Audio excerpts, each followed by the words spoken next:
All right, folks, welcome back into the high school huddle. We are back from our little New Year's holiday hiatus, back for another edition of the high school huddle. I'm AJ Feldman. Virtually next to me is Carl Jones. Carl, how you doing on this Thursday, January, before the first big slate of basketball this weekend? Man, I'm feeling good. I'm excited for my first round ball. That's going to be exciting. I can't wait for that. But I'm just happy that I came out of the holidays healthy and was able to see my family.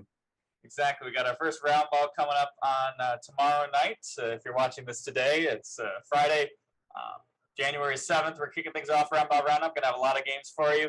My holiday weekend, we talked before about the little Dominoes game.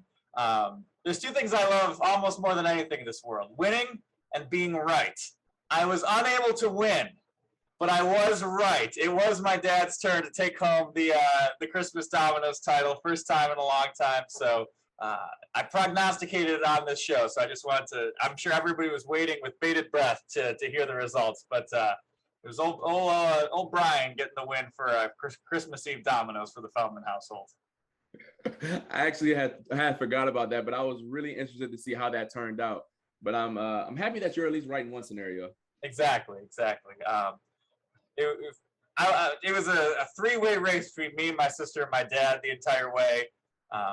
I dropped out with a couple of rounds to go, and then Dad took it home in the end. So enough Dominoes talk. It's time to get on to the good stuff. Well, maybe not the good stuff, but the relevant stuff for this show. Starting out, since we last spoke to you, we have high school hockey rankings for the state. We dove into the basketball rankings a little bit before. There were no hockey rankings on the last show. They came out right before New Year's. Didn't have a show then, so we got our first slate of hockey rankings to break down here for you. First off, in Division I, as they call it, Class A, Division I, whatever you want to call it, we've got three teams ranked here in Section 5. Starting things out with the top dogs, no surprise, Victor. They are sixth in the state right now. Behind them is Penfield in their first year in Division I Class A, so certainly getting a lot of respect from the sports writers around the state. And then Pittsford, last year's sectional champion, who beat Victor in double overtime. They are 13th in the state. So, Carl, you've seen all these teams in action so far this season. Victor, Penfield, the two top dogs. What's your initial ranking or your initial take on these rankings here? For Victor and Penfield, I would definitely say those are by far the two best teams I've seen on the ice. They played to a draw earlier this year, which much to my dismay because I wanted to see a winner. I mean, who wants to see a tie? Exactly. It was a good game. I loved it. Both teams are explosive, specifically Penfield. I think they scored like 43 goals on the year thus far. So I'm excited to see how everything kind of like unravels. But those three teams specifically have done their job. Victor is 7-1 with their only, I guess, blemish is that Penfield game. And then Penfield lost to a team outside of Section 5. So both teams have dominated thus far. Yeah, neither team with the Section 5 loss so far this season. Victor, last time we had any sort of state rankings was 2 years ago. They finished the season number 1 in the state. They didn't get to play out the state Final Four because of COVID, obviously. But they've got some powerhouse. Colin McNamara leading the way for them, 10 goals, 8 assists on the season, by far leading the way. But they got a lot of guys who can get it done for Victor.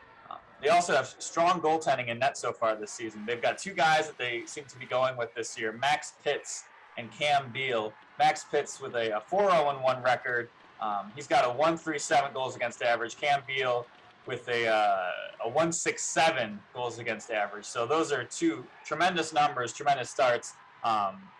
Pitts has started 5 games this year. As you see with the tie, he played that Penfield game. So potentially he's their lead dog. But they got two guys going. Always good to have some sort of a rotation going. So Victor certainly off to another strong start this season. Then going down to Division II, we've got 2 teams ranked in the states. Webster Thomas at 5th in the states, and then you've got Portside, the Spencerport Brockport combined program. Just their first year, they're already ranked in the state rankings with at 12th overall so far this season. Yeah, and talking about Portside, I saw them earlier, the first game of the season, actually, with their first official combined game, and they impressed me in that game. And their only 2 losses this year are to the 2 teams that we talked about in Division I, with being Penfield and Victor. So, I mean, that shows that they're a pretty formidable foe. I don't believe they played Thomas in the regular season, so I don't think we'll see that matchup until later on. But they've done their job, and Thomas as well. Their only loss this year is to an explosive, as we've talked about time on time and again, Churchville Chi-Li team. So both teams have, once again, for the first set of rankings, deserved and proved that they belonged. And we'll see who can climb up even further and see if Thomas can go for that number one spot. Yeah, and you mentioned that first game. That was that Penfield game where they lost 4-1. But ever since then, other than, seeing Victor, a 5-2 loss earlier this week. And then honestly, by the time that you hear this, because it's not going to get up before 5 o'clock, Penfield and Portside are playing. So that's going to be a great game to figure out how far this Portside team has come, and then how far, where Penfield is in the Class A rankings. So if you're listening to this podcast right now, go see who won that game, because we'll be looking at it too. Yeah, I was looking at that earlier doing the research. I'm like, it's going to be a big game, and it's not going to be done before it's going to be over with before we put this on there. Exactly. And then Portside's also got Pittsburgh coming up too, so that should be a good game as well next week on Wednesday at the Bill Gray Iceplex. Moving on to our segments here, starting off with our teams of the week, where Carl, it's a team that we don't get to see a lot. The schedule has made it where we got to see him twice. We might not get to see him again for a long time. But our team of the week, they can win this award a lot, and this week they certainly earned it. Carl, who do you got? Man, I mean, you set it up perfectly. Without further ado, Waterloo. You guys, Waterloo girls basketball team, you guys deserved it. I say this with no hyperbole, no gas, none of this. This is one of the best teams in Section 5, regardless of division. I mean, they took care of business in a big game at Livonia. Kind of handled that game from the second half on, and then traveled up about half hour to Mercy on Tuesday, I believe, and took care of them and acted like they didn't care they were Class AA whatsoever.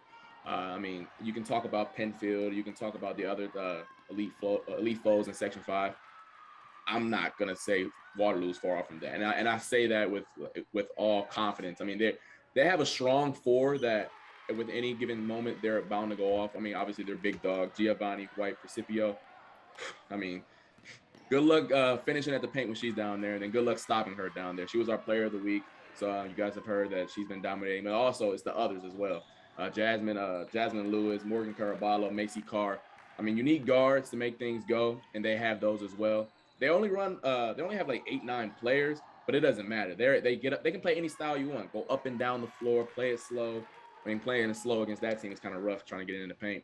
That team is impressive, man. I mean, they obviously taking down Mercy, beating Canandaigua, which kind of shocked us early on. We're like, okay, this team might be a little decent. But, man, I can see them running the table in Class B. They got Menders coming up and Hornell, who are ranked 14th and 22nd in the state in their class. So some more big matchups for them. But, man, that team is impressive in every essence of the word. Yeah, we've had our eyes on them for a while, and once I started doing research for the Player of the Week, I looked back to last year. I forgot this completely. They went 14-0 last year. They rolled through their class in B2. The championship game was a 24-point win against the previous section champs from Dansville. So Waterloo is just good, and like you mentioned, they've got the forwards down low, and and White Principio, and they've got the guards to make the engine run. That's really all you need at any level, especially at Class B. And, you mentioned that win to Our Lady of Mercy. They're ranked in AA. This isn't like just a AA win for the schedule, a nice quadrant 1 win on the road for Waterloo. This is a good team for Mercy. They've been feisty for years. So Waterloo, they currently second ranked in the state, just behind Hastings, who is also undefeated out of Section 1. We'll see how those changes. Who knows? I don't know if Hastings playing this yet, but Waterloo is certainly going to be a team to watch the rest of the season. Yeah, I can't wait to see how they high they can get to that number 1 spot and take it all home. But a little early. We're in January. And then my team of the week, I am going with Aquinas hockey. This is a team that is on quite a winning streak. I believe it's up to 9 games right now. They lost their second game of the season to Batavia Notre Dame. 1, 2, 3, 4, 5, 6, 7, 8-game winning streak. Doing the math right there on the fly. So 8-game winning streak for Aquinas, and they did just avenge that earlier loss to Batavia Notre Dame. They beat Batavia Notre Dame United on Tuesday by a 3-2 score, and they've overcome some adversity this season. Their top two guys all season have been the Mangoni brothers. Connor is out with a broken collarbone, so it doesn't look like he's coming back for the rest of the season. That injury report coming from his dad's Twitter account. So thanks for putting that out there. But CJ, he has stepped up big. He's got 15 goals and 19 assists on the season in just 10 games played. So he's averaging over 3 points per game. He's had multi-point games in all but one, and that was a 10-1 win, so they probably just didn't need him to do that much. Let some of the other guys get in the box score. He had 2 goals and 1 assist in their win on Tuesday against Batavia Notre Dame. And I do want to talk about their goaltender, Andrew Gaddy, if I'm saying that correctly. 2 years ago, Aquinas had this stud, Lenny Perno. I saw him in the sectional playoffs. They lost to Thomas, but it was one of those performances that just sticks in your brain with how good he was. I had to go back and look it up. He had 41 saves in that game. He was keeping Aquinas. That was one of the best individual performances I've seen from a player here in Section 5, in my time in Minnesota, anywhere. That was just a great game to watch from him. Gaddy last year, he had a little bit of a struggle in his first year as a starter. He had a 409 goals against average. He had an 868 save percentage, which is fine. It's all right. But this year, he has really come into his own. Still just a junior, Gaddy is. Right now, he's got a 223 goals against average, cutting that down by 1.7. And he's up to a 916 save percentage. From last year, from 868, that's a big jump.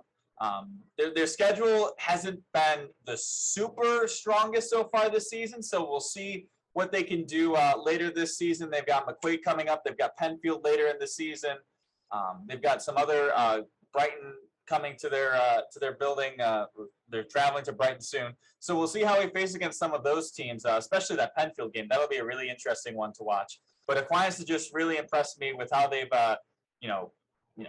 racked up this winning streak, and then going without Connor the second half of the season. They really haven't missed a beat so far lately, especially. And they also beat Frontier and Hamburg out of Section 6, who are two pretty good foes in the Buffalo area. So I like what I've seen from Aquinas so far this season. You got to see one of these wins from Aquinas where they lit the lamp quite a bit for you.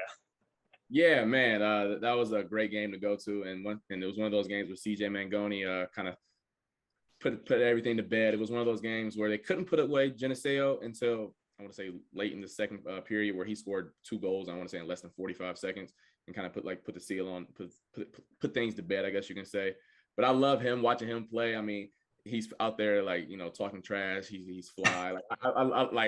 I can tell that from up top, so I can imagine what he's saying down there on the ice. I just love watching him play. It's unfortunate what happened to his brother, but man, they were a fun team to shoot. So we'll see how they end up this year. Moving on to our under the radar teams, Carl, we've both got our eyes on boys basketball teams. Who you got your eyes on right now? I've seen this team twice in about a week and a half. In Irondequoit boys, the Eagles. Man, they got 2 guys who I love watching play. We're going to start with the guard, Ryan Heath. He was the MVP of their tournament Holiday Classic, and he dropped about, I think, 26, I want to say, and he had himself a game. Inside out, transition, dicing them up. I love watching the little guards who can make things go, because they play with a chip on their shoulder, so it comes off a little different when that guy is out there dominating. So it was fun to see them go. And then also the forward on the team, about around 6'3", 6'4", Xavier Gisendowner, dropped 25 2 nights ago over Fairport. In a game where they had it controlled in the first half, and then Fairport kind of just started storming back a little bit and closed the deficit all the way down to 3. And then in the fourth, he kind of took over a little bit and did his thing. He dropped, I think I alluded to it already, with 25 in that one. Those 2 guys right there, they make the thing go. They've lost twice this year to Brighton and Schrader, who we'll talk about a little bit later. So those aren't 2 slouch losses by any means. I think they're 5-2 on the year thus far. So they've handled their business. But those two guys specifically, you know, I guess when things get tough down the road, you got to rely on your star guys, and those two guys are up there in that upper echelon of like good guys in Section 5. So those guys are under the radar right now, and I want to see if those guys can continue to carry that team. Yeah, Irondequoit, they have been a pretty strong program of late. Currently not ranked in the state rankings, so we'll see if that changes coming up soon. And every time I've seen Aquinas play recently, they're long, they're athletic. They can run the ball pretty well. You can run up and down the court pretty well. So I'll be looking forward to seeing my first time with Irondequoit this season. And you mentioned one of those teams to beat Irondequoit is Brighton, and that is my under the radar team. For the main purpose of what they did the other night, taking Victor to overtime. That was just Victor ended up coming out with the win 80-70. But you push a team like Victor to overtime, it really stands out. Brighton so far this season, they're off to a great start this season. So far, they already have some really quality wins. You mentioned before they beat Irondequoit. They also beat Arcadia by almost 20 points, an Arcadia team that is hasn't been strong lately, but they are off to a good start this season. They're 5-3. So Brighton is playing really well so far this season.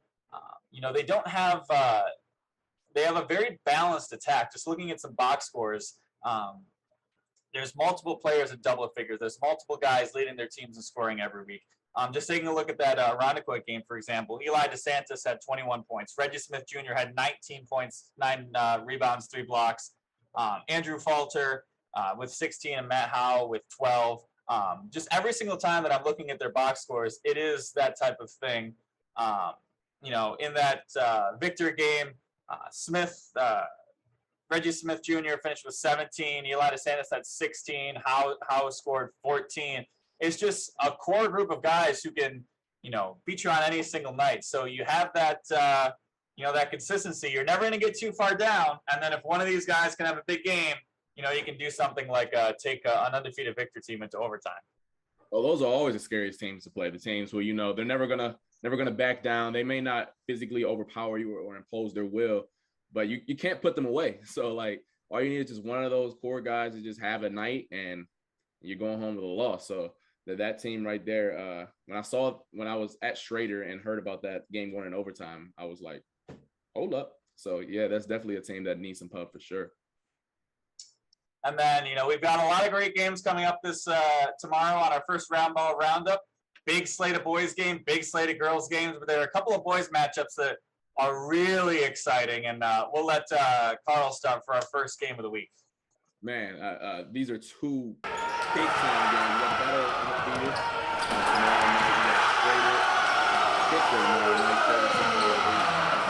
8. Victor is on Washington State, 16th in Class A. I mean, that game's going to be a box office. I'm going to love it. I mean, obviously, we talked about Victor ad nauseum with how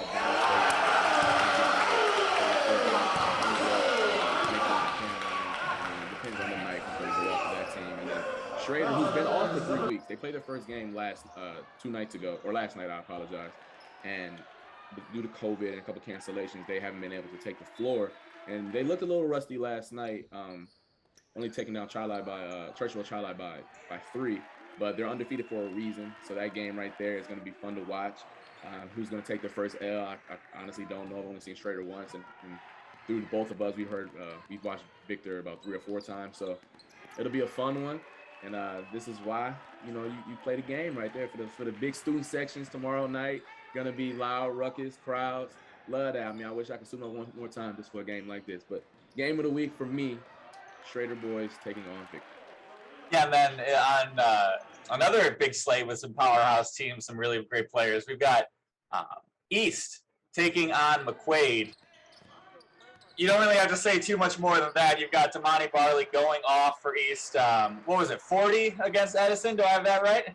41 piece. 41. So, East has done some good things so far this season.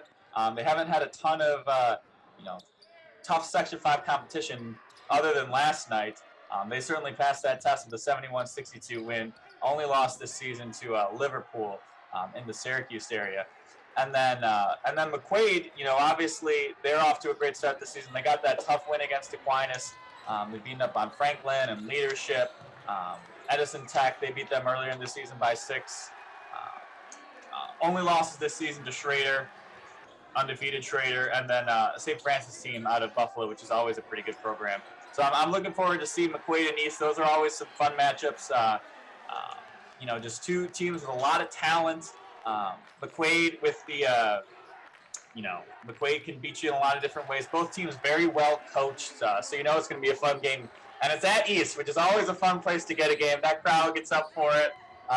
Sometimes they got the PA guy going in the game, kind of commentating. So it's always a fun time for a game at East, and tomorrow's matchup will certainly be one of them. Yeah, man, big time game, and the Barley watch tomorrow. Big time players and big time games. Let's see if he I don't want to say duplicate the 41 piece, but we'll see what he can do tomorrow night in a big game like that. Definitely. We'll have all that for you on Roundball Roundup tomorrow. We'll have a ton of other games. We'll be running ourselves around silly. Hopefully the weather's pretty good for us. Haven't taken a look, but that's always interesting this time of year. As Buffalo is getting slammed with a lake effect storm. So we will have all those games for you tomorrow. We will be back here next week on the High School Huddle. Should be a great week of games. I'm AJ Feldman. He's Carl Jones. Thanks for joining us. Remember, you can listen to us on Spotify or on RochesterFirst.com. We will see you next week. It is time to break the huddle.